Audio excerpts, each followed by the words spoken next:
ప్రభుత్వం విడుదల చేసిన పోలీస్ కానిస్టేబుల్ నియామకాలలో గతంలో 2015, 18, 22 సంవత్సరాల్లో తెలంగాణ రాష్ట్ర ప్రభుత్వం విడుదల చేసిన సివిల్ కానిస్టేబుల్ పోస్టులలో స్థానిక ఆదివాసులకు 75% రిజర్వేషన్ కేటాయించాలని జీవో నెంబర్ 49 ద్వారా ఈ ఆదివాసీ గిరిజనులతో స్థానికంగా ఉన్న వారిని 75% రిక్రూట్ చేయాలని మరి పోలీసు నియామక మండలి నోటిఫికేషన్ జారీ చేసేది.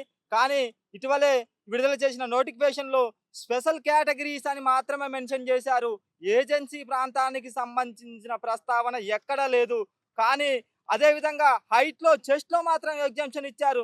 సార్ మాకు ఉద్యోగాలు మాత్రం రిజర్వేషన్ ఇవ్వటం లేదు, కానీ మాకు హైట్ చెస్ట్లు ఎందుకు సార్? మేము శారీరకంగా ఉన్నాం, దృఢంగా ఉన్నాం. అందులో రిజర్వేషన్ గత ప్రభుత్వం ఎట్టిచ్చిందో అందులోనే మాకు జీవో ఉంది, గెజిట్లు ఉన్నాయి, గవర్నర్ గారి ఉత్తర్వులు ఉన్నాయి. దయచేసి వీటిని అమలు చేయండి. ఇటీవలే మా మంత్రి గారైనటువంటి ఆదివాసీ మంత్రి సీతక్క గారిని కలిసాం. మంత్రి గారికి ఈ విషయాన్ని చాలా స్పష్టంగా వివరించాం.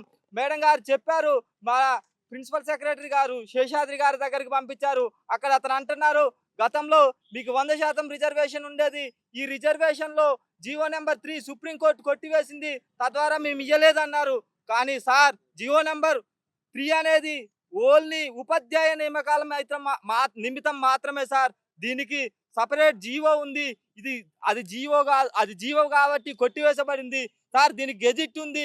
ఈ గెజిట్ జీవో నెంబర్ 49 అని 2018లో గెజిట్ ఇచ్చారు సార్. దీన్ని కొట్టివేయడానికి న్యాయస్థానాలకు హక్కు ఉండదని క్లియర్గా చెప్పిన, కానీ చూస్తాంలే అన్న ధోరణిలోనే ఇప్పటికీ 31వ తారీఖు సార్ని కలిస్తే ఇప్పటికి 3 రోజుల నుంచి ఎటువంటి స్పందన లేదు.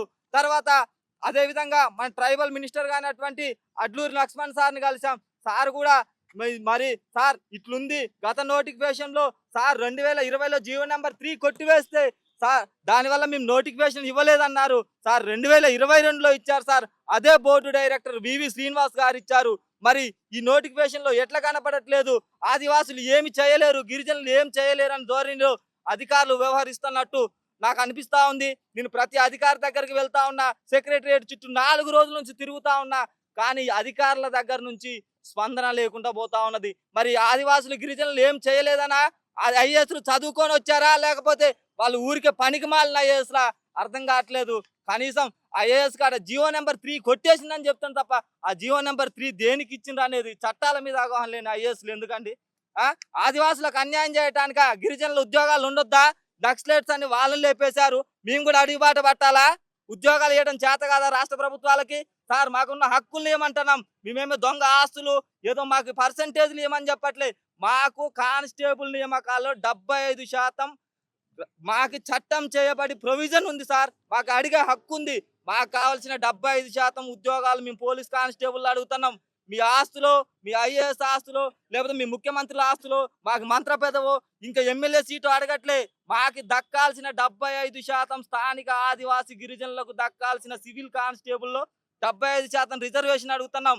దయచేసి రాష్ట్ర ప్రభుత్వం ఈ విషయాన్ని గమనించాలా. లేకపోతే మాత్రం ఇంకొక ఆగస్టు 9 ప్రపంచ ఆదివాసీ దినోత్సవం రోజులోగా సవరణ నోటిఫికేషన్ ఇవ్వకపోతే ఐఏఎస్లా లేక ఇంకా మంత్రులకా ఇంకా ఏం చేస్తాం అనేది రానున్న రోజుల్లో ప్రకటిస్తాం. జై ఆదివాసీ. తెలంగాణలో ఎస్ఐపిసి నోటిఫికేషన్ మేము 19,000తో ఖాళీ ఉందని చెప్పేసి మీరే చెప్పారు. ఆ 19,000 నోటిఫికేషన్ ఇవ్వమని చెప్పేసి మేము ఎన్నో కొట్లాట చేస్తే మీరు 7,437 పోస్టుల దగ్గరే ఆగిర్రు.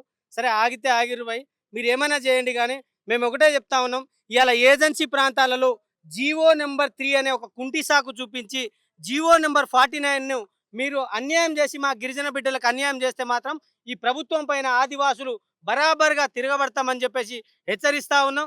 వెంటనే మీరు జీవో నెంబర్ 3 అనేది మా చెప్పిన మిత్రుడు చెప్పినట్టుగా ఓన్లీ టీచర్ జాబ్లలో మాత్రమే, ఇంకా అంగన్వాడీలు కూడా మీరు జీవో నెంబర్ అనే కుంటి శాఖ చూపించేసి అక్కడ కూడా మీరు అన్యాయంగా ఏజెన్సీ ప్రాంతాల్లో గిరిజనులకు అన్యాయం చేస్తున్నారు.